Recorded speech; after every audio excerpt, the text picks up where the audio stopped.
Right, so today what we're looking at is parallel lines. We've looked at how to find an equation of line. Let's just say that the line we were interested in is this one. That's very nice, beautiful looking. What kind of gradient line? What kind of gradient does it have? It's a positive gradient, right? It goes that way. That's a positive gradient. All right, here is y, here is x. I'm going to put some numbers on it. That one's going to be -4, and this one is going to be 7. Okay. What is going to be the gradient? Just looking at that picture without using anything else, what is the gradient going to be? So m is going to be how far up and how far right. So 7 up and 4. Good. So 7 up, 4 right. That's the gradient of that line. If we were going to use the formula, we could. So we could say this is A and B. A is -4, 0. B is 0, 7. Okay.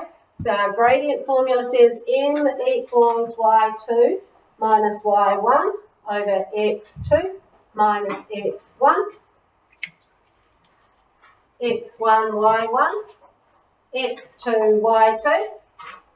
So we've got 7 take away 0 over 0 take away -4 equals 7 over 4. Same thing, funnily enough. Okay, so that's the gradient of this line. What do you think is going to be true about this parallel line? What's going to be true about that parallel line, knowing we've got one here already? Right, the gradient is going to be identical. So if we had by chance this one being -8, 14, right? So it's just double the line, we would work it out, m2. So this is equation line 1. This is line 2. We'd have 14 take away 0 over 0 minus -8. 14 over 8, simplified, 7 over 4. They're the same. Parallel gradient, parallel lines have the same gradient. We say that m2 equals m1. One belonging to one line, one belonging to the other. All right, so if we have an equation like this,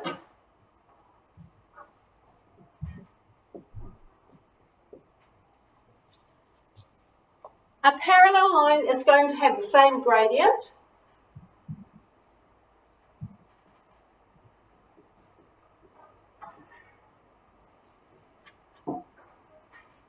All right. So the new parallel line is going to be 2 over 7x, but it can't have -1. Why not? Why couldn't it have -1? What would happen if I wrote -1 here? Would have the same line. Can't be parallel if they're the same line. So I have to have any other number here I like, +4. Those two lines are parallel. Right? That's where it's gone through the y-axis. One is at -1 and shooting up. One is at 4 and shooting up.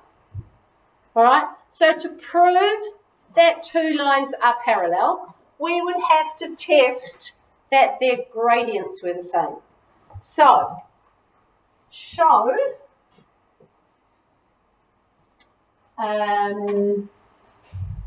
that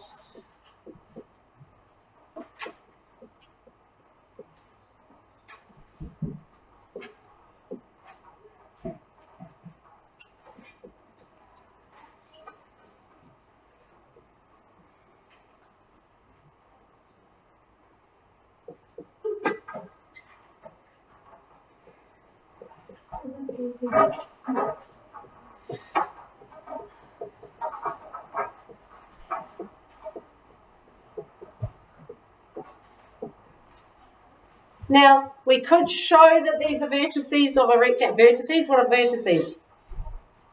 Corners, good. We could show that vertices are corners of the rectangle just by drawing a picture of it. So I might just draw a sketch because I want to know 1, 3, 4, 3, 1, -3, 4, -3. There's my rectangle. Okay, but I haven't shown it properly. I haven't geometrically shown it. So the way that I can show that these are corners of a rectangle is to show that this side is equal to this side and this side is parallel to this side. Then it will be a rectangle. So if I want to find the gradient of this line, so I'm going to use A, B, C, D. So the gradient of AC equals, now I've got to do my Y2 minus Y1 all over the show. So I'm just going to prove that these two sides are parallel, but we've got Y2, -3, minus that one, over that one, minus that one.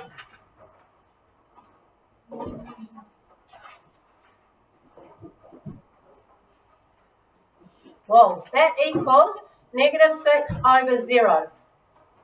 Remember we talked about gradients on the first day and said if something was over 0, it was a vertical line. Okay, so that one's a vertical line. Okay, now I'm going to show this side. So the gradient of BD. So -3, take away 3 over 4, take away 4. Okay, -6 again over 0. It's again a vertical line. So that means that this line, the gradient of this line is equal to the gradient of that line. Okay, so the gradient of AC is equal to the gradient of BD, which means AC is parallel, and we use this funny symbol like this, to BD. We like little parallel lines like when we learnt all our angle rules in Year 9 and 10. So we can use the same thing here. Then we go through and prove the other two as well. If they were both parallel, we have a rectangle.